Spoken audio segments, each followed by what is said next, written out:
এখানে চারটি সমস্যা আছে। এই চারটি সমস্যাকে সংখ্যায় লিখতে হবে। এখানে কোথায় লেখা আছে অর্থাৎ বানান করে লেখা আছে, তোমাদেরকে সেটি সংখ্যায় লিখতে হবে। দেখো, এক নাম্বারটি আছে কি 5,73,634। এক নাম্বার হচ্ছে 5,74,000। আচ্ছা, আমরা লিখব 5,73,634। এটিকে আমরা সংখ্যায় লিখব। সংখ্যায় লিখলে হচ্ছে কত আছে 634। প্রথমে আমরা লিখব 34। এখানে দেওয়া আছে 34, 34কে প্রথমে লিখব, এরপর হচ্ছে 600। তারপরে শতকের ঘরে আছে 6, তাহলে 634 আমাদের হয়ে গেল। এরপরে 73,000, হাজারের জায়গায় হচ্ছে 73,000, অর্থাৎ আমাদেরকে লিখতে হবে 73। এরপরে একক, দশক, শতক, হাজার গেল, হাজারের পরে হচ্ছে লক্ষ, লক্ষের পরে ঘরে হচ্ছে 5। সংখ্যাটি হলো 5,73,634। আমরা এইভাবে কমা দিতে পারি।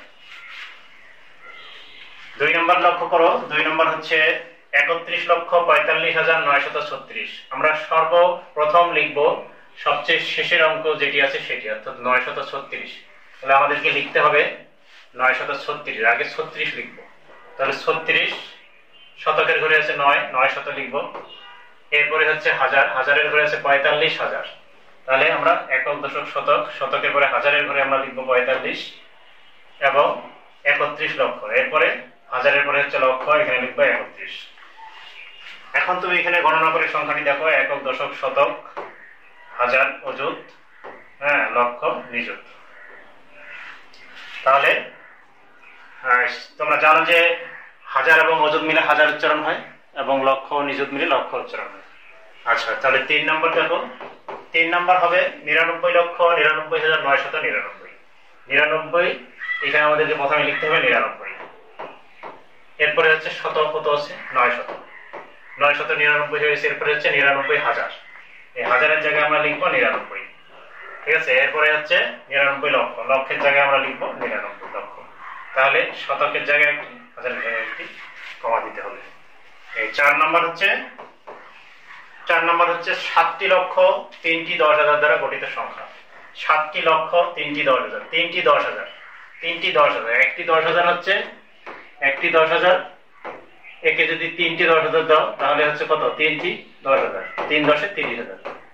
তাহলে 3 10 30,000। প্রথমে আমরা লিখবো এখানে 30,000, 30,000। এরপরে হচ্ছে 7টি লক্ষ, তাহলে একক, দশক, শতক, হাজার, এই হচ্ছে অযুত, একক, দশক, শতক, হাজার, অযুত, লক্ষ, লক্ষের জায়গায় হচ্ছে 7, লক্ষের জায়গায় আমরা লিখবো 7। 7টি লক্ষ, 7টি লক্ষ।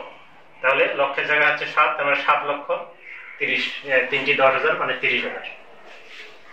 5 নম্বর হচ্ছে 4টি 10 লক্ষ, 8টি হাজার, 3টি শতক, 3টি শতক।